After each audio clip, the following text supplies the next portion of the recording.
हाथी घोड़ा पाल की, जय कन्हैया लाल की। आप लोगों को जन्माष्टमी की बहुत बहुत शुभकामनाएं।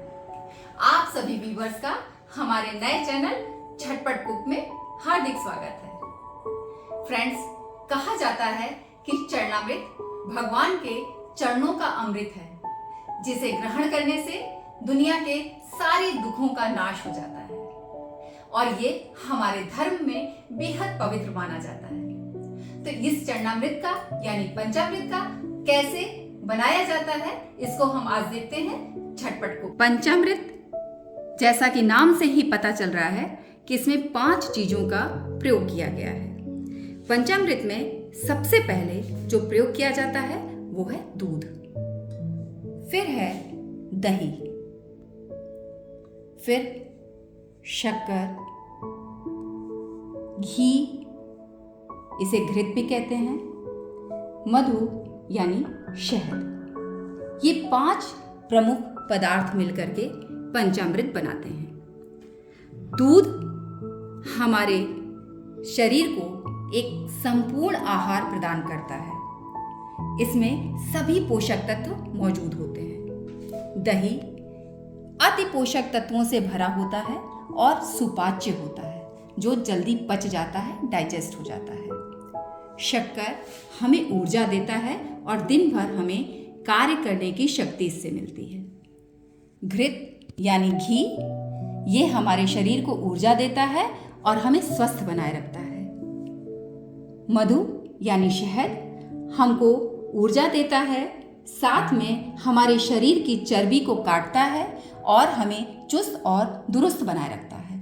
ये 5 पदार्थ मिल करके इसीलिए पंचामृत बनाते हैं और इनको हम सबसे पहले माथे पर लगाकर तब इनका हम सेवन करते हैं, क्योंकि हम इन्हें अमृत का दर्जा देते हैं। यहीं पर एक हम सबसे महत्वपूर्ण और खास बात आपको बताना चाहेंगे कि घी और शहद की मात्रा कभी भी बराबर नहीं रखनी होती है, क्योंकि ये अगर बराबर हो गए तो ये हमें फायदे की जगह बेहद नुकसान पहुंचाते हैं, जिसे हम कह सकते हैं कि ये हमारे शरीर में जहर का काम कर सकते हैं। इसलिए इन दोनों की मात्रा को कभी भी बराबर नहीं रखना चाहिए। अब बात आती है इनकी मात्रा यानी इनके रेशियो की। तो यकीन मानिए, हम में से अधिकांश लोग ये जानते ही नहीं है कि हमें किस मात्रा में, किस रेशियो में इन सबको यूज करना है। आज हम इसके बारे में जानते हैं कि हमें किस मात्रा में कौन सी चीज लेनी है। तो हम शुरू करते हैं सबसे पहले दूध से।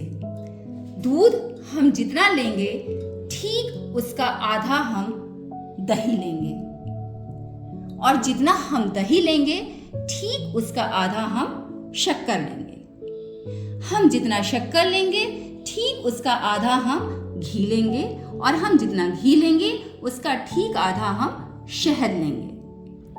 अब ऐसे भी कह सकते हैं कि शहद का 2 गुना घी, घी का 2 गुना चीनी, और चीनी का 2 गुना दही, और दही का 2 गुना दूध होता है। हमारे शास्त्रों के हिसाब से जो हम पूजा पाठ करते हैं उसमें गाय का ही दूध, गाय की ही दही और गाय का ही घी मान्य होता है। लेकिन अगर नहीं मिलता है तो हम भैंस का या जो भी हमारे पास मौजूद है उसको प्रयोग कर सकते हैं। अब पंचामृत से स्नान कराने के बाद गंगा जल और तुलसी को हम गंगा जल में डाल करके भगवान को स्नान कराते हैं, क्योंकि लास्ट में जो दूध, दही, घी ये सब भगवान के ऊपर लगा रहता है, हम गंगा जल से साफ करके उनको तब हम रखते हैं। तो ये तुलसी गंगा जल में डाल करके हम स्नान कराते हैं। तो ये गंगा जल और ये तुलसी स्वतः हमारे प्रसाद में यानी हमारे पंचामृत में समाहित हो जाता है।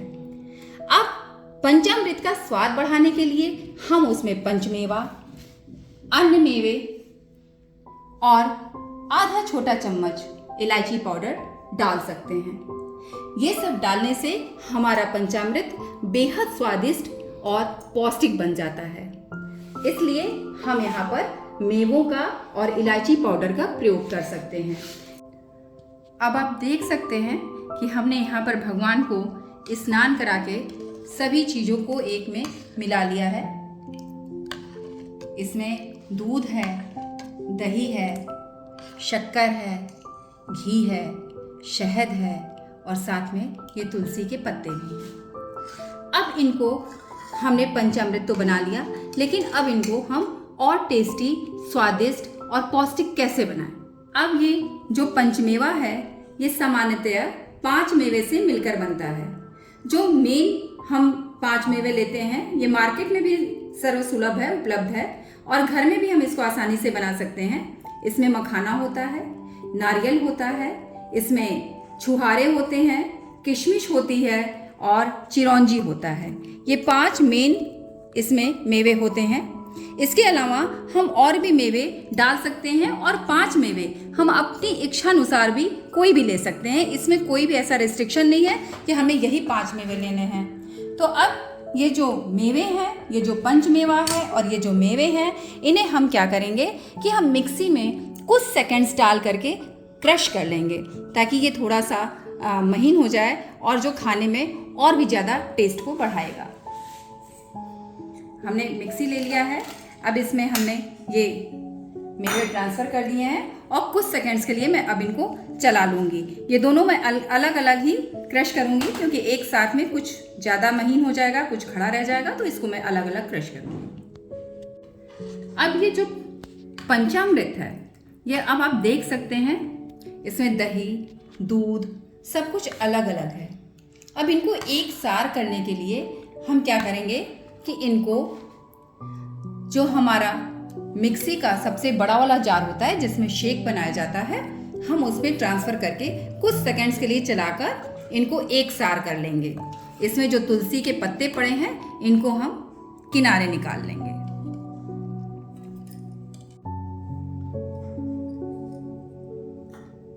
इन पत्तों को हम किनारे निकाल ले रहे हैं क्योंकि अगर ये उसी में पिस जाएंगे तो अच्छा नहीं लगेगा। और अब इन्हें हम मिक्सी जार में ट्रांसफ़र कर दें।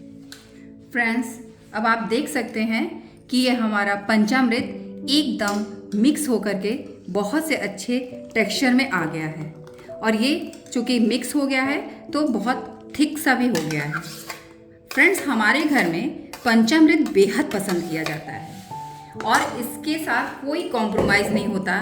सभी को फुल क्वांटिटी चाहिए होती है, इसलिए हमारे यहाँ चरणामृत बहुत अच्छी क्वांटिटी में बनाया जाता है। और ये मेवे हम यहाँ पर मिला देंगे। मेवे आप अपनी इच्छानुसार जितनी मात्रा चाहे उतनी मिला सकते हैं। हम थोड़ा सा ये गार्निशिंग के लिए बचा लिए हैं। ये हमने जो काजू और बादाम क्रश किया था वो भी हम मिक्स कर दे रहे हैं। और ये इलायची पाउडर,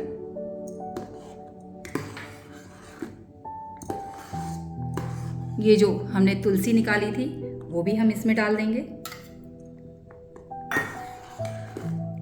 अब आप देख सकते हैं कि एक बहुत ही टेस्टी और गाढ़ा, बहुत ही थिक है, ये अच्छा खासा थिक है। अभी कुछ देर रख दिया जाए तो ये और थिक हो जाएगा। ये चरणामृत हमारा तैयार हो चुका है। फ्रेंड्स, वैसे तो ये पंचामृत यानी चरणामृत मिट्टी के बर्तन में बनाया जाता है, जिसे हम मिट्टी का पात्र कहते हैं। किसी भी मिट्टी के बर्तन में बनाया जाता है, लेकिन अगर वो उपलब्ध नहीं है तो आप स्टील के बर्तन में या चांदी के बर्तन में, जो आप चाहें उसमें बना सकते हैं। लेकिन विशेष ध्यान रखिएगा कि ये तांबे के बर्तन में या पीतल के बर्तन में नहीं बनाइएगा। अब हम इसको सर्व करते हैं। मेरे पास ये मिट्टी का बर्तन है, इसमें मैं सर्व करूंगी।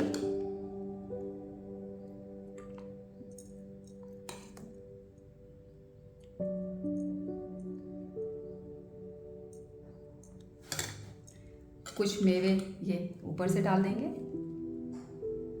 और ये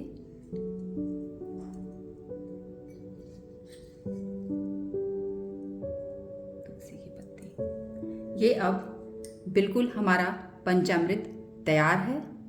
इसे भगवान को भोग लगाइए, भगवान को चढ़ाइए, खुद खाइए और औरों को खिलाइए, क्योंकि कहते हैं प्रसाद जितना बांट कर खाया जाए उतना ही अच्छा होता है। फ्रेंड्स, इस भागती दौड़ती जिंदगी में अगर आप कुछ हेल्दी, टेस्टी और झटपट बनने वाली रेसिपी चाहते हैं तो हमारे झटपट कुक चैनल को लाइक, सब्सक्राइब और शेयर करिए। साथ में उसमें कमेंट करके अपने विचार भी देते रहिए।